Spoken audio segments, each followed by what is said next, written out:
مومن کے لیے یہ دنیا قید خانے کی مانند اور کافر کے لیے یہ دنیا جنت کی مانند۔ اب اس کی تشریح میں مختلف باتیں ہیں۔ ایک بات تو یہ ہے، دیکھیں مومن ہے، ایک ایسا مومن ہے جو پریشانیوں میں مبتلا ہے، اور ایک مومن ایسا ہے جو بہت آسانیوں میں اور بڑے وسائل کے ساتھ زندگی گزار رہا ہے۔ تو دو ہی طرح کے مومن ہوں گے نا، یا غریب ہوگا یا امیر ہوگا۔ اب وہ مومن جو پریشانیوں میں، مصائب میں، بیماریوں میں، تکلیفوں میں جکڑا ہوا ہے، وہ تو سمجھ میں آتی ہے کہ دنیا اس کے لیے قید خانہ ہو گیا، یہاں سے جب جائے گا جنت میں جائے گا تو وہ اس کے لیے واقعی جنت ہو گئی، یہاں تو سمجھ میں آتی ہے بات۔ لیکن اس کے انورس اگر ہم جائیں، ایک مومن ہے، اس کے پاس وسائل ہیں، مال ہے، جہاں چاہتا ہے جاتا ہے، جو چاہتا ہے کھاتا ہے، حلال مال بھی خوب ہے اور حلال طریقے سے اللہ کے حکم کے مطابق خرچ بھی کر رہا ہے، اس کو کوئی تنگی بیماری نہیں ہے،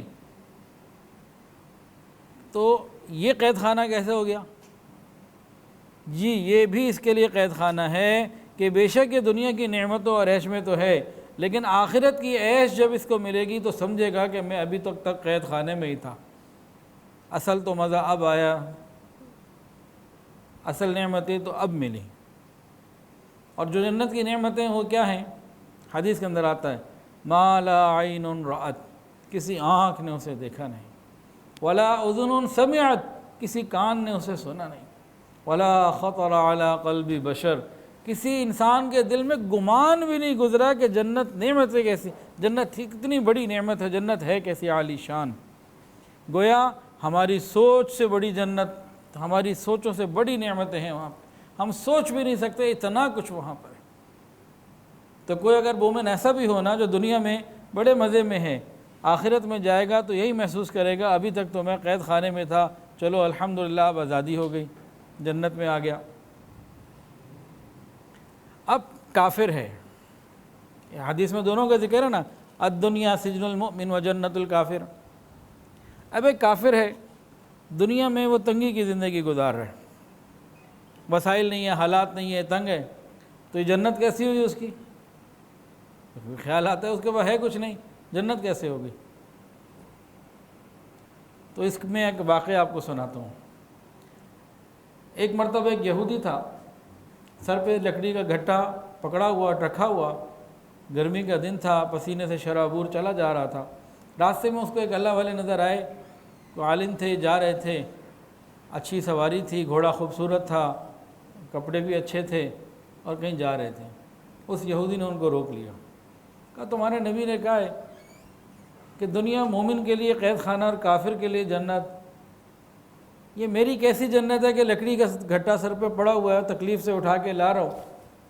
پسینے سے شرابور ہوں اتنی گرمی میں، اور تمہارے یہاں یہ کیسا قید خانہ ہے کہ اتنا عمدہ سواری تمہارے پاس ہے، اچھے لباس میں ہو، یہ کیا ہے؟ انہوں نے فرمایا کہ بات یہ ہے کہ آخرت میں کافروں کے لیے جو عذاب جہنم میں تیار کیا گیا ہے، اس کے سامنے جتنی بھی دنیا میں تم تکلیف میں ہو، تم آسانی اور راحت میں ہی ہو، تم مزے میں ہو۔ اور اسی طرح اگر کوئی کافر دنیا میں نعمتوں میں ہے، وسائل ہیں، تو بھئی تو ہے ہی اس کے لیے جنت، اور آخرت میں جو پکڑ آئے گی تو بات کچھ اور ہوگی۔ ایک اور بات، دنیا مومن کے لیے قید خانہ اور کافر کے لیے جنت۔ دیکھیں جتنے بھی یہ قید خانے ہوتے ہیں نا، کوئی بھی جیل ہو، وہاں جو قیدی ہوتا ہے نا، اس کو آزادی نہیں ہوتی، لباس اپنی مرضی کا نہیں پہن سکتا، قیدیوں والی یونیفارم پہنا دی جاتی ہے، کھانا پینا اپنی مرضی، اس کا دل کر رہا ہے جی آج باربیکیو کھاؤں تو وہ نہیں ملے گا، وہ جو دل سے دال روٹی آنی ہے وہی اسے کھانی پڑنی ہے، پھر اپنی مرضی کے وقت پہ نہیں، جو ٹائم ہے اسی پہ آنی ہے، پھر اس کی ریسٹرکشنز ہوتی ہیں، حدود ہوتی ہیں، بس یہاں تک جا سکتے ہو، اس سے آگے نہیں جا سکتے، تو اس کو پورا جو ٹائم گزارنا ہوتا ہے قید خانے میں وہ پابندیوں میں گزارنا ہوتا ہے۔ تو مومن کا حال بھی یہی، حلال کھا سکتا ہے، حرام نہیں، اور حدود ہیں، تلک حدود اللہ، کہاں تک بڑھ سکتا ہے کہاں تک نہیں، اٹھنے سونے کے، جاگنے کے، نمازوں کے، ہر چیز کی پابندیوں میں ہوتا ہے۔ تو یہ بھی ایک اعتبار سے، ظاہری اعتبار سے پابندیاں ہیں، لیکن جو ان پابندیوں پر عمل کر رہا ہوتا ہے وہ پرسکون زندگی گزار رہا ہوتا ہے۔ بظاہر لگتا ہے کہ بڑی پابندی ہے جی، 5 نمازیں دن میں پڑھ رہا ہے، لیکن یہی 5 نمازیں پڑھنے والا پرسکون زندگی گزار رہا تو اس کو چٹائی پہ بھی نیند آ رہی ہوتی ہے۔ اور کافر کے لیے دنیا میں اس قسم کی کوئی پابندی ہی نہیں تو وہ مزے میں ہے۔ تو مومن کے لیے کچھ اصول و ضوابط ہیں۔ اچھا، ایک ایسا مسلمان ہے جو گناہ گار ہے، مال کے دنیا کے پیچھے پڑا ہوا ہے، حلال حرام کی کوئی پرواہ نہیں، اور اس کے بعد وسائل بھی خوب ہیں، گاڑی بھی بہت بڑی ہے، کوٹھی بھی بڑی ہے، ہر نعمت موجود، لیکن اللہ کی نافرمانی بھی خوب کر رہا ہے۔ دیکھنے میں وہ لگے گا بڑا چارمنگ ہے، بڑا جناب خوبصورت لباس پہنا ہوا ہے، اور جناب قد بھی 6 فٹ کا، اور ہر چیز کے اندر ایک جو ہے وہ آئیڈیل اس کو چیزیں ملی ہوئی ہیں۔ اگر کوئی ایسا بھی ہو نا، میں کافر کی بات نہیں کر رہا ہوں، مسلمان کی بات کرنے لگا، اس کی مثال پتہ ہے علماء نے کیا دی ہے؟ ایسے شخص کی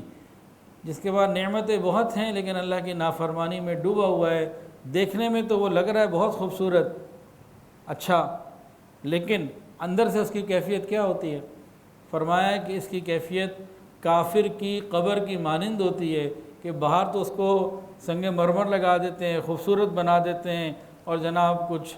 پھول بھی لا کے رکھ دیتے ہیں، لیکن اندر اس کا حال کیا ہوتا ہے؟ تو اس بندے کی بھی کیفیت جو دل کی ہوتی ہے ایسی ہی ہوتی ہے کہ دل کے اندر تکلیف اور پریشانیوں میں وقت گزار رہا ہوتا ہے۔ ہاں، وہ مومن جو دین کے اوپر عمل کرنے والا ہوتا ہے وہ ایک پرسکون زندگی گزارتا ہے۔ ویڈیو کے نیچے سبسکرائب کے بٹن پہ کلک کریں، بیل کے آئیکن پہ کلک کیجئے تاکہ ہر نئی ویڈیو کی نوٹیفیکیشن آپ کو مل جائے۔